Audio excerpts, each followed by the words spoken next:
ये कसूर मालदीव का नहीं कि मुसलमानों का जो है वो उनके अंदर एहसान फरामोशी होती है कि वो उनके ऊपर एहसान किया जाए तो वो एहसान को भूल जाते हैं, और यही काम जो है वो मालदीव ने किया है। हाँ, होते हैं, बिल्कुल अच्छा। होते हैं, होते हैं। उनके अंदर एक ऑरा होता है, उनके अंदर हम्म, एक हेरिडिटी होती है कि हम्म। वो एहसान फरामोश होते हैं। हम अपने पाकिस्तानों के साथ गद्दारी करना पसंद करते हैं, बल्कि हम मजहब समझते हैं, उसको फर्ज समझते हैं। आया कि मैंने ये रियलाइज किया कि वहाँ के जो लोग हैं वो अपनी कौम के साथ इस तरह मुखलिस हैं जिस तरह एक फौजी अपने मुजाहिद जंग में जो मुखलिस होता है। ठीक है ना, पाकिस्तान में लॉयली कोई नहीं है, पाकिस्तान में एक मुसलमान दूसरे मुसलमान का मुखलिस कोई नहीं। कि बचपन से मैंने भी सुना भाई कि टेररिस्ट का की कोई जात नहीं होती है। भाई 99% टेररिस्ट तो मुसलमान ही होते हैं। 99%। हमारे यहाँ भारत में 89 मोर देन 89% बलात्कारी मुसलमान है। आप डेटा निकाल करके देख लीजिए। मोर देन बलात्कारी। कहें जी जिसने जुल्म किया उसके साथ मैं खाना भी खाऊं, उनके सहारे पे अपनी मईशत भी ठीक करूं, अपने मुल्क भी को भी तरक्की की तरफ लाऊं, ये तो पॉसिबल नहीं है ना। अपने भाई के लिए कुछ करोगे ना? जाहिर बात है। क्या किया है पाकिस्तान ने कश्मीरियों के लिए? पाकिस्तान ने करप्शन की।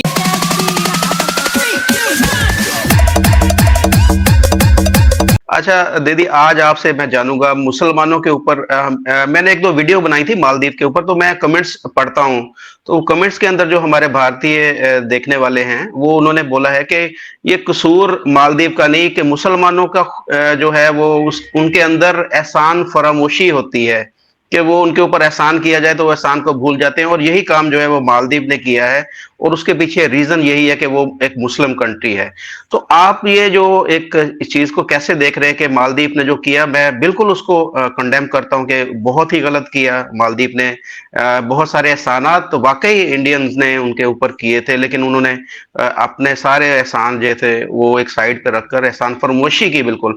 तो ये कहना कि मुसलमान एहसान फरामोश होते हैं, इसको थोड़ा सा आप इसकी तशरीह कर दें या इसके ऊपर थोड़ी बात कर दें, ताकि हमारे, आप भी मुस्लिम हैं, मैं भी मुस्लिम हूँ, और ये जो एक छाप लग रही है कि मुसलमान एहसान फरामोश होते हैं, इसको आप कैसे देख रही हैं? हाँ, होते हैं, बिल्कुल अच्छा। होते हैं, होते हैं। उनके अंदर एक ऑरा होता है, उनके अंदर हम्म, एक हेरिडिटी होती है कि हम्म, वो एहसान फरामोश होते हैं। देखिए हमने हमने हमेशा सुना है कि जितने भी बनी इसराइल थे, अगर कुरान के हवाले से या इस्लाम के हवाले से हम बात करें, तो प्रॉफिट मोहम्मद को उनकी तबलीग के लिए बहुत पैसे दिया करते थे बनी इसराइल।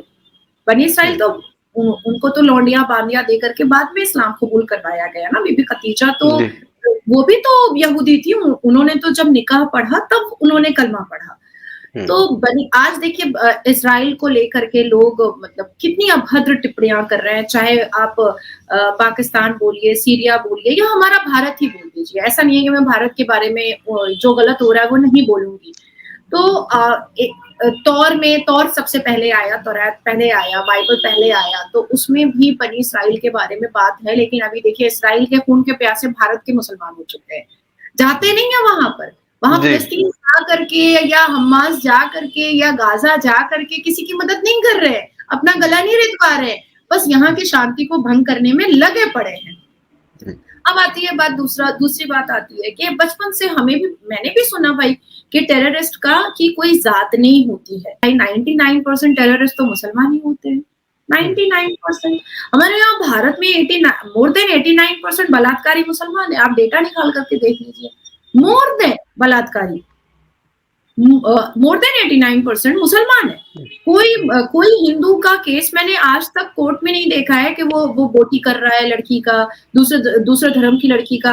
देखिए अगर वाकई में हिंदू इतने ज्यादा मतलब ये होते, नेगेटिविटी होती ना, तो 82.7% हिंदुओं के बीच में 14% मुसलमान पिस चुके होते, खत्म हो चुके होते। जैसे आपके यहाँ पाकिस्तान में आज हिंदू नहीं है, नहीं। हिंदू नहीं।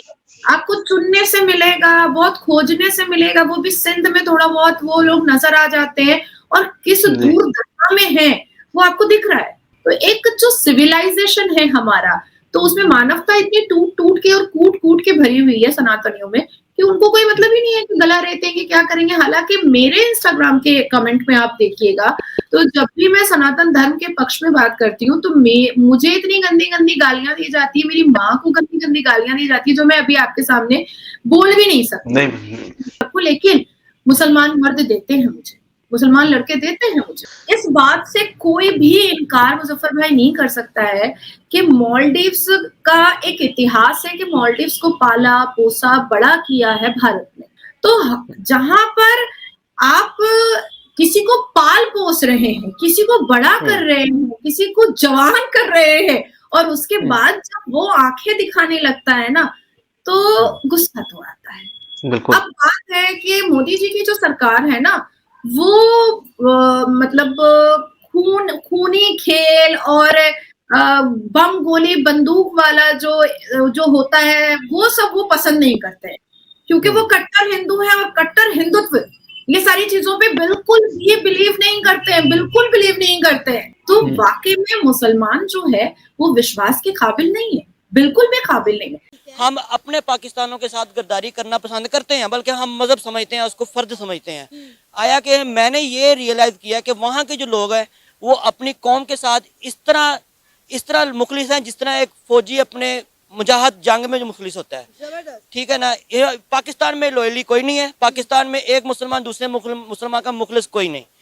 इसके अकॉर्डिंग मैं तो यही अपना बयान दूंगा कि पाकिस्तान के बदले इंडिया के जो वो ज्यादा लॉयल है। यहाँ पे किसी के साथ मुश्किल बन जाए तो उसका मजा लेते हैं, उसके चुटकुले बना देते हैं, उसको एक ब्रेकिंग न्यूज की सूरत में ना वो बंदों को एक छोटी सी बात होती है उसको बढ़ा ही करते हैं। और यहाँ पे ये निस्बत है और वहाँ पे ये मैं कहूँगा आपको कि वहाँ पे किसी भी तरह की कोई भी प्रॉब्लम आ जाए तो वो एक दूसरे के साथ शाना बशाना खड़े होते हैं, उसकी मुश्किल को हल करने की कोशिश करते हैं। दूसरी बात की आपने वहाँ की सियासी किसी तंजीम का नाम लिया है, सियासी तंजीम चाहे जो मर्जी हो जाए, अगर आपकी यूनिटी है, अगर आपका एक है, तो कोई सियासी टीम आपको कभी भी किसी भी तरह की शिकस्त नहीं दे सकती। अब आप देखें कि हम अगर सिर्फ 14 अगस्त की एक छोटी सी एग्जांपल आपको देती हूँ। 14 अगस्त में हम यहाँ पे झंडियाँ तो लगा देते हैं बड़े जोश और जज्बे के साथ, अपने बाइक्स के सिलेंसर हम लोग खोल देते हैं, हम लोग बाजे खरीद लेते हैं और हम पटाखे लेकर फैमिलीज को तंग करने निकल जाते हैं। लेकिन 15 अगस्त वाले दिन वही झंडियाँ हमारी सड़कों पर गिर रही होती हैं। उसके बारे में तो ये कहूंगा कि ये 14 अगस्त कोई पाकिस्तानी कोई अपने जश्न की आज़ादी नहीं मनाते, वो शोभदाबाजी करते हैं। ये बाइक के सिलेंसर खोल के या अल्टर गाड़ियां ला के या अल्टर स्कूटर ला के ये कौन सी मतलब के जश्न की मतलब के कर रहे हैं कि हम बड़ा पाकिस्तान के साथ हमने बड़ी लॉयल्टी की है। अदरवाइज ये सारा शोभदाबाजी है। और आपकी दूसरी बात ये है कि 15 हम कितनी रिस्पेक्ट देते हैं अपने झंडे को और वो कितनी रिस्पेक्ट दे रहे हैं अपने झंडे को। मैडम ये बात तो आपकी बिल्कुल ठीक है कि हम अपने पाकिस्तान के साथ मुखलिस नहीं है, तो झंडा तो बड़ी दूर की बात होगी ना। एक झंडा तो हम चलो कपड़े की मानत ले लेना, एक झंडा है ठीक है, अगर इंसान के साथ मुखलिस नहीं है तो क्या करेंगे हम पाकिस्तान के, तो क्या करेंगे हम इंडिया। नमस्कार दोस्तों, नाजिया बहन बिल्कुल ठीक कह रही है। आपने खुद ही सुन लिया है कि पाकिस्तान के मुसलमान भी ये कह रहे हैं कि मुसलमान का भाई नहीं हो सकता। आप जानते हैं पाकिस्तान के अंदर अहमदी हो गए या दूसरे शिया मुसलमान हो गए, इनको ही मुसलमान मार रहे हैं। पूरी दुनिया के अंदर आप देख लीजिए, चाहे सीरिया हो, इराक हो, ईरान हो, फ़िलिस्तीन हो, हर जगह पे मुसलमान ही मुसलमान को मार रहे हैं। ये इसीलिए मार रहे हैं क्योंकि इनके अंदर प्यार मोहब्बत नाम की कोई चीज़ ही नहीं है। इनको शुरू से ये चीज़ सिखाई ही नहीं जाती है दोस्तों। ये सिर्फ हिंदू धर्म में होता है। हमारे घर के अंदर जब बच्चा पैदा होता है उसको ये बताया जाता है बेटा सबसे प्यार करना सीखना, सबको अपना समझना। लेकिन इनके यहाँ पे सिखाया जाता है कि सिर्फ अपने आप को अपना समझना, बाकी सबको दुश्मन समझना। ये फ़र्क है दोस्तों। इसीलिए ये कभी किसी के सगे नहीं हुए दोस्तों। इसीलिए नाजिया बहन सही कह रही है कि मुसलमान एहसान फरामोश होते हैं। आप खुद देख लीजिए, मालदीव को हमने क्या नहीं दिया। जब वो मरने लगा पानी तक नहीं था पीने के लिए, कोविड के दिनों में, तब भी हमने पानी दिया और उसने हमारे साथ क्या किया। ये सच्चाई है दोस्तों, इस सच्चाई को स्वीकार करना पड़ेगा। आप जानते ही है ना, औरंगजेब ने अपने भाई का गला काट कर अपने बाप को दिया था। तो ये कहने वाली बातें नहीं, इससे इतिहास भरा पड़ा है। आप भी कमेंट्स करके बताइएगा आपके क्या विचार है। वीडियो को लाइक और चैनल को सब्सक्राइब जरूर कीजिएगा। Thank you very much.